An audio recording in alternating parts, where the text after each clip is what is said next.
All right, can everybody hear me now?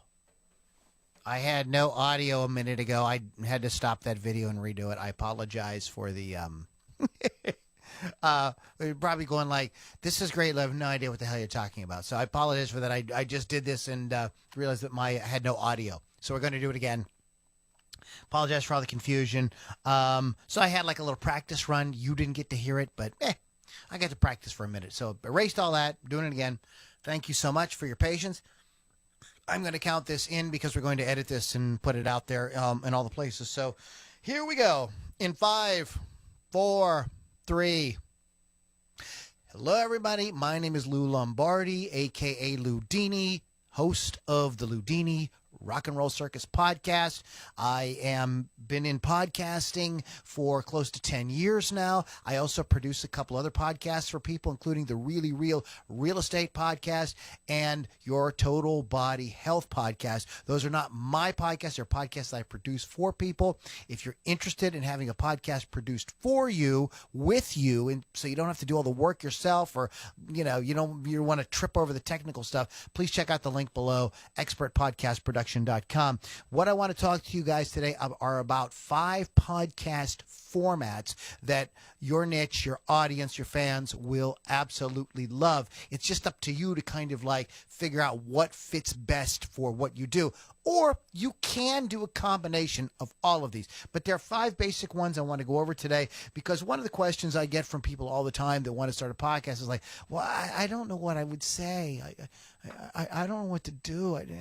They're like, losing their minds over it. And it's not, I'm going to help you figure that out today. So that's what we're going to do. So let's get started. The first type of podcast that I have on my list here is what I call Tastemaker. And I told the story before that when I didn't know what to do with podcasting, my mentor, Joanne Quinn Smith, was like, just turn the recorder on and talk, then upload it. Just do that.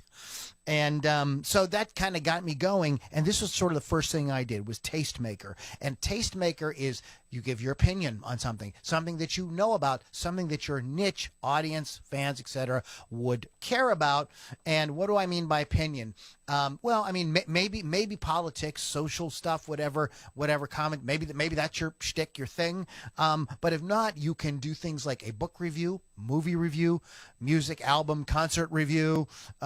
You could review different businesses. You could review different educational courses and stuff that are out there. They're teaching people things, say the good and the bad about them. It's basically giving your opinion on something, why something is good, bad, indifferent, whatever that is. And it's very easy to do. You know your subject, you pick your thing, boom. If you're in a business where you have different equipment that you use, maybe you review the equipment that you use. If you're in a business that uses different teaching materials and things like that, maybe you review those sorts of things. If you are in a niche where maybe you review other people's advice on it, where you say, well, so there's a lot of advice going on there saying that you should fix your sink like this. I'm a plumber, been doing this for 30 years. I disagree with that, and here's why. So there's a way I call a Tastemaker opinion sort of piece that you can do. The next thing is a teaching podcast, where you literally teach people how to do something. I mentioned plumbing, so maybe as a plumber, you teach how to change out your faucet. Maybe you teach on how to best get rid of a slow drain in the tub. Okay, something like that. You just teach anything. I work, as I said earlier, I produce a podcast with a real estate agent called the Really Real Real Estate podcast, and basically we're teaching people about real estate, the ins and outs of buying the house, all the things that they will run into, pitfalls that they need to avoid and things like that. That's a teaching podcast. The other type of podcast, the number 3, the one I want to talk about, is the interview. I've done tons and tons of interviews. One of the big things I've learned about interviews is interviews are great. They're fun. They're energizing to do, but make sure you're interviewing people that your niche is actually interested in, your niche, your audience, your fans, etc. Make sure you're somebody that they're actually interested in. If they are not a celebrity that they would know, you want to title the podcast and tag it in such a way to explain why people need to pay attention to this guy. Maybe you have a podcast on fitness, and you interview somebody who has come up with an eating plan that can make people, lose 3 inches around their waist in 30 days. So if you put that in the podcast, today my special guest, John Smith, will teach us how to lose 3 inches around our waist in 30 days. That's the kind of thing that's going to really get people's attention, even if they don't know who John Smith is. Of course, celebrity, even if they're not super big celebrities, if there's somebody that people in your niche would know about, that's a great way, and also gets a lot of traction and a lot of listens, a lot of downloads, streams, etc. for your podcast. So that's another thing that you can do. This is what we do on the Ludini Rock and Roll Circus, at least right now, primarily. Like I said, I do some interviews. We do some opinion stuff. I do some reviews and things like that. But the bread and butter, the main thing we do is what I call round table. And this is where you pick a topic and you have a round table discussion. Maybe you bring in guests to do this each week. Maybe you have a steady group. I have a steady group. I've got Lily V6 from Rock Rage Radio. I've got Keith the Hawk Hawkins. And we pick a topic each week based on, our niche, which is rock and roll music, heavy metal music, and we kick it around to each other, a little bit of arguing, a little bit of discussion, some a gentle ribbing, nudging, ball busting going on there. It's a lot of fun, and people seem to really like it. Again, you have to make the topic important to who your audience is, but the round table discussion is a lot of fun. And the last one I want to mention is storytelling. This is something that I want to try.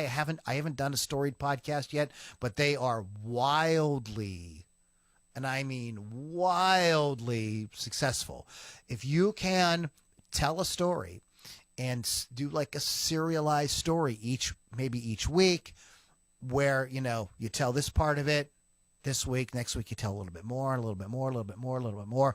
Maybe you work out an 18-week story or something like that, a 12-week story where it goes through, and then after that maybe take a little break and start up again in a few weeks with a whole new story, because I think you can see the point of the the positive things that can happen from that is that people will get hooked. If you're telling a good story, people will get hooked, and they're going to want to tune in next week, and they're going to want to tune in the week after that. So this is a really great format if you can pull it off, if you want to write it out, or maybe you work with a writer, or maybe you have somebody, maybe you do maybe you're doing like a book synopsis, so you're working with maybe an independent writer, maybe somebody's getting started writing mysteries or horror novels or something like that, something that would be romance novels, and you work together with them and you tell the stories, they help you write it, and then maybe at the end you say, after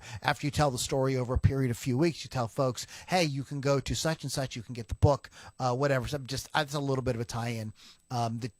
Okay, a little bonus content for you, but stories are great. Right now, there's a guy blowing up all over all the channels, John Ballin, and that's what he does. He doesn't tell serialized stories, but he tells stories. All his stories are about the darkness, the macabre, horror, UFOs, gruesome stories, things like that. He has a great delivery. So if this is something that you feel you could do, if you have a really good voice, you have a good delivery, he's wildly successful with it. He's like blowing up all over the place. So people love stories. So the 5 formats are tastemaker, opinion piece, basically. Teach something. I'm a musician. I could do a podcast on teaching guitar or songwriting or music theory or something like that. Interview. Great if you can get some kind of celebrity that your niche will know, but there's ways around doing the celebrity thing to still make it really, really interesting.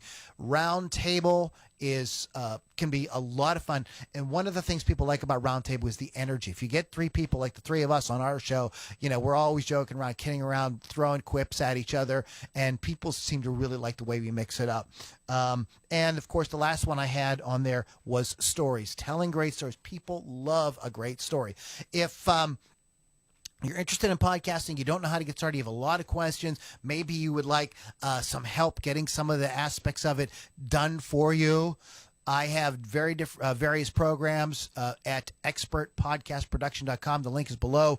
And when you go there, there's an option to set up a chat with me, and I would love to talk to you about your podcast and help you get it started. My name is Lou Lombardi, a.k.a. Lou Dini. Thank you guys so much for listening, and I will be talking to you guys soon, hopefully, with some more podcast information coming up soon. Thanks, guys.